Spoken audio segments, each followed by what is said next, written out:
वन्दे पुरुषोत्तमं वन्दे पुरुषोत्तमं वन्दे पुरुषोत्तमं परम प्रेममय श्री श्री ठाकुर अनुकूल चंद्र जी के श्री चरणों में मेरा कोटि कोटि प्रणाम। परम पूज्यपाद आचार्य देव के चरणों में मेरा अशेष प्रणाम। समस्त गुरु भाई सत्संग प्रेमियों तथा इष्ट मित्र गुरु भाई के साथ साथ अन्य जो सत्संग के प्रति श्रद्धा जीवन वर्धन के नीति का पालन करने का आग्रही हैं, उन सबों को मेरा जय गुरु। गत कुछ दिनों से मैं ठाकुर निर्देशित विभिन्न प्रकार के औषधियाँ के व्यवहार के संबंध में आप सबों की सेवा में रख रहा हूँ। मैं बार बार कहता हूँ, जो पैथी वही है जिससे शरीर को स्वस्थ बनावे, सबल बनावे, निरोग बनावे। किसी भी पैथी के गर्त में नहीं पड़ना, लेकिन वनो औषधियाँ, जिसे आयुर्वेदीय औषधियाँ कहा जाता है, आयुष्वेद, आयु को अभिवृद्धि देने वाली वे बातें, उसका सेवन करना है। परमपिता स्वयं विभिन्न रोगों के संबंध में विभिन्न समयों में विभिन्न रोगियों को जो समाधान दिए हैं, उसके संबंध में मैं बातें रख रहा हूँ। आज चर्चा का विषय है, ठाकुर निर्देशित औषधियों का विषय है मधुमेह के संबंध में, डायबिटिक्स। इसे रक्त शर्करा भी कहते हैं। इसे चीनी की बीमारी हो गई सामान्य भाषा में। वह शुगर का लेवल बढ़ गया, यही है। ये आप सभी जानते हैं, जो लेवल सामान्य जीवन का एक ढंग है। हर चीज़ का लेवल यानी अनुपात शरीर में रक्त में कितना रहना चाहिए, वो सभी एक मापदंड है। लेकिन ये सभी रूडिमेंटरी है, तथागत। समयानुसार वह बदलते रहता है। मापदंड में देखिएगा, लेवल कभी कुछ बताएगा, कभी कुछ बताएगा। लेकिन जब शरीर में स्वयं इसकी सूचना मिलने लगे, तो मधुमेह का मूल है शरीर में थकावट, प्यास लगना, पेशाब अधिक होना। पेशाब अधिक होने से ही मधुमेह हो गया ऐसा नहीं समझेंगे। वह बहुमूत्र है, विभिन्न कारणों से होता है। लेकिन उसके साथ अगर चीनी का अंश अधिक आता है, कभी कभी कहिएगा झाग आता है, कभी प्रोटीन आता है। लेकिन मधुमेह से रक्त गाढ़ा हो जाता है, और गाढ़ा हो जाने के कारण इसकी संचालनी शक्ति जो है उसे खींच नहीं पाता है, वह नर्व्स में अटकते रहता है, जिससे विभिन्न प्रकार की बीमारियां, खासकर किडनी, हार्ट इत्यादि की बीमारी, विभिन्न प्रकार के चर्म रोग। यदि शरीर में थकावट बहुत बुझावे, अंग अंग में दर्द करने लगे, पैर में सूजन हो, मुंह सूखे, पानी अधिक पीने की इच्छा हो और पिया जाए, भूख तीव्र तीव्र कम समय में लगती जाए, तो यह सिम्टम बतलाता है जो मधुमेह का है। इस संबंध में परम दयाल जो कुछ भी हम लोगों को निर्देश दिए हैं, उन बातों को मैं रखना चाहता हूँ प्रसंग के साथ। एक पेशेंट को कह रहे हैं, दिनांक 8/12/1960 को, दिनांक 8/12/1960 को और यह दीपरक्षी नाम के पुस्तक में लिपिबद्ध है। ठाकुर जी पेशेंट से कहते हैं, रोगी से, गुरु भाई से, ये यज्ञ गूलर की जड़ का रस, यज्ञ गूलर रस रोज सवेरे आधा कप करके 21 दिन तक खाना होगा। डायबिटीज के लिए यह खूब उपकारी है।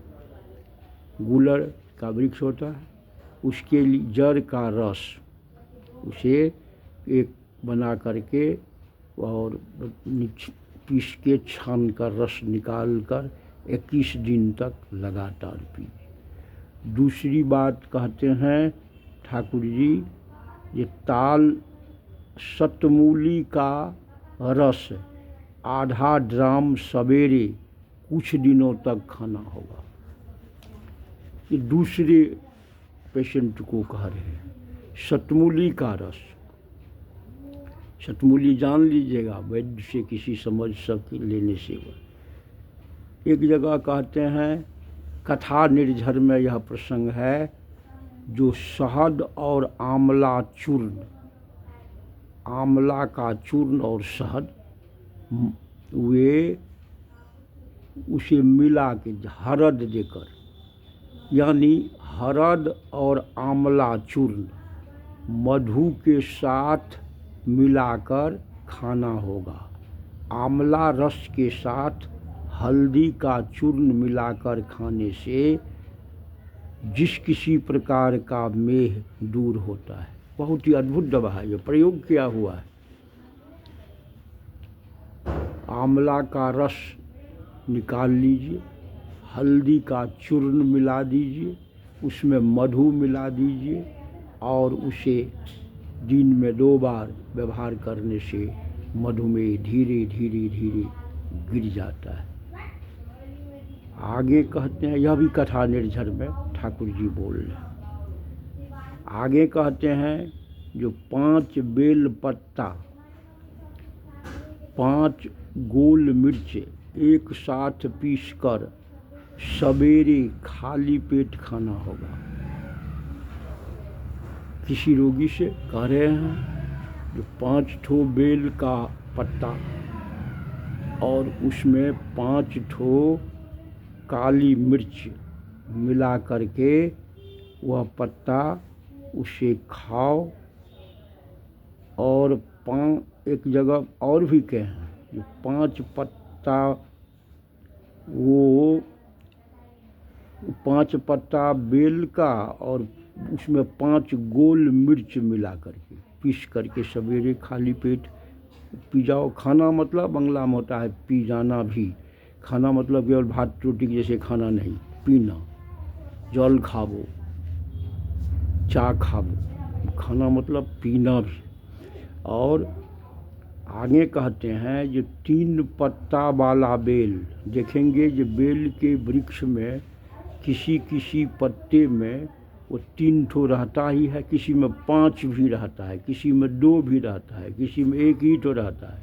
लेकिन 3 पत्ता वाला बेल 40 ठो, काली तुलसी का पत्ता 40 ठो, थोड़ा जल में, जितना जल भर दिन में पीना है, 1 घंटा लगभग आग पर रखना है और वह जल भर दिन पीना है। इस रूप में 14 दिनों तक पीना है। इसे ठीक से हम लोग समझ लें। यह भी व्यवहार करके मैं देखा, बहुत लाभ आया है लोगों। ये 3 पत्तियाँ बेल का 3 पत्तियाँ वाला पत्ता 40 ठो लिए, काली तुलसी, श्याम तुलसी का 40 ठो पत्ता लिए, उसे 1 लीटर में भर दे दीजिए और 1 घंटा तक लगभग उसे आग पर रख करके खौला करके छान के रख लीजिए और उसी जल को दिन भर 1-2 घंटा पर पीते जाइए, रोज 40 दिन। आगे कहते हैं, जो 2 भाग चावल और 1 भाग मांस कलाई की दाल, थोड़ा आदि डालकर मिलाकर खिचड़ी अथवा इन चीज़ों को मिलाकर रोटी या लिट्टी बनाकर खाना है। कहते हैं लोग चावल नहीं खाना चाहिए, कोई बात नहीं, चावल और गेहूं के आटा में कोई विशेष फर्क नहीं। ठाकुर जी कहते हैं जो 2 भाग यानी 200 ग्राम चावल यदि है तो 100 ग्राम केलाई, मांस केलाई का दाल उसमें मिला दीजिए और दोनों का आटा तैयार कीजिए, उससे रोटी बनाइए। उसमें आधी डाल करके उसका रोटी बनाने में, नहीं अगर खिचड़ी बनाना हो तो 2 भाग चावल, 1 भाग केलाई और आदि का टुकड़ी देकर खिचड़ी बनाकर दोनों को मिलाकर खाना है। अगर खिचड़ी नहीं बना सके, खिचड़ी रोटी बनावे तो भी है, नहीं लिट्टी बना करके खाएं तो यह भी है। यह भी कथा निर्झर में ठाकुर जी संदेश दिए हैं डायबिटीज के लिए। फिर आगे कहते हैं कि मधु यह औषधि बौरदा द्वारा निर्देशित है। मधु और केला खाना अच्छा है और आंवला का रस व आंवला का भींगा जल यदि मधु मिलाकर खाया जाए डायबिटीज के पक्ष में अच्छा है। डॉक्टर से पूछ लोगे, इसको हमको मधुमेह होने पर जोर देकर खाते, मैं भी खाता था, डॉक्टर कहे या नहीं कहे वो खाना ही है। डॉक्टर से पूछ लोगे तो डॉक्टर की मर्यादा रखते हैं और उधर ठाकुर स्वयं बोल रहे हैं कि इसमें संदेह नहीं करना है। संदेह कर क्या करना है? बौरदा बोले हैं, आचार्य देव बोले हैं जो उससे पूछ करके खाओ। बौरदा बोलते हैं 2 तौला के बराबर बिछुटी की जड़, पत्ता, छाल सब को लेकर अच्छा से धोकर आधा सेर जल में मिट्टी के बर्तन में मृदु आंच पर सिद्ध करना है। आधा पाव रहने पर उतार लेना है। यही जल प्रतिदिन खाली पेट पीना है। इष्ट प्रसंग 4था खंड पृष्ठ संख्या 48 में परम पूज्यपाद श्री बौरदा इस पर बोले। और इसी में अगर किडनी में कोई गड़बड़ी बुझावे, क्योंकि डायबिटीज वाले को प्रायः किडनी में कुछ न कुछ गड़बड़ी आने की संभावना रहती है, इसीलिए किडनी रोग के लिए उसे चाहिए जो कुल्थी, कलाई और गोखुर भिंगाकर रोज 1 बार करके खाना है। रात में भिंगने देना है और सवेरे पीना है। कथा निर्झर में ठाकुर जी बोले हैं कि कुल्थी, कलाई, मांस कलाई और गोछुर भिंगाकर और उस रात भर भिंगने देना है, सवेरे उसका पानी पीना है। प्रोस्टेट के संबंध में भी बोले हैं, जो यह अगले प्रसंग में हम लोग बात करेंगे। मधुमेह के संबंध में आंवला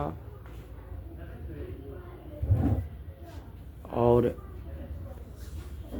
मरीच आदि इत्यादि का रस लाभदायक होता है। इन सभी निर्देशों का पालन करें। यदि कोई दवाई ले रहे हैं तो वो लें और परीक्षण के बाद इन दवाइयों से यदि नियंत्रित होता चला जाने होगा ही तो फिर दवाई पर डिपेंड न रहकर करें।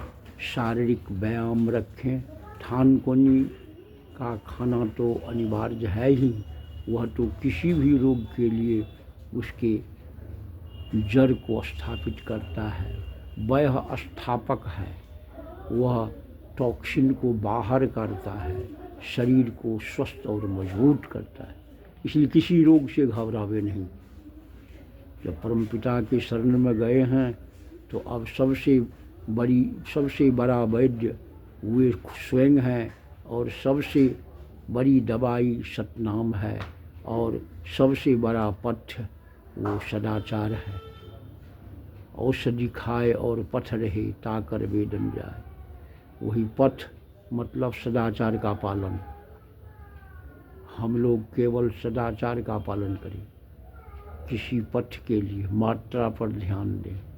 मैं परमपिता पर भरोसा करता हूँ, जो आप भी दीर्घायु हों, सभी हों, हमारी संतान संततियों में ऐसा आचरण आवे जो वह रोग से भय नहीं खाए, बढ़ते रहे। और सर्वे भवन्तु सुखिनः, सर्वे सन्तु निरामया, सर्वे भद्राणि पश्यन्तु मां कश्चित् दुःखभाग् भवेत्। वन्दे पुरुषोत्तमं, वन्दे पुरुषोत्तमं, वन्दे पुरुषोत्तमम्।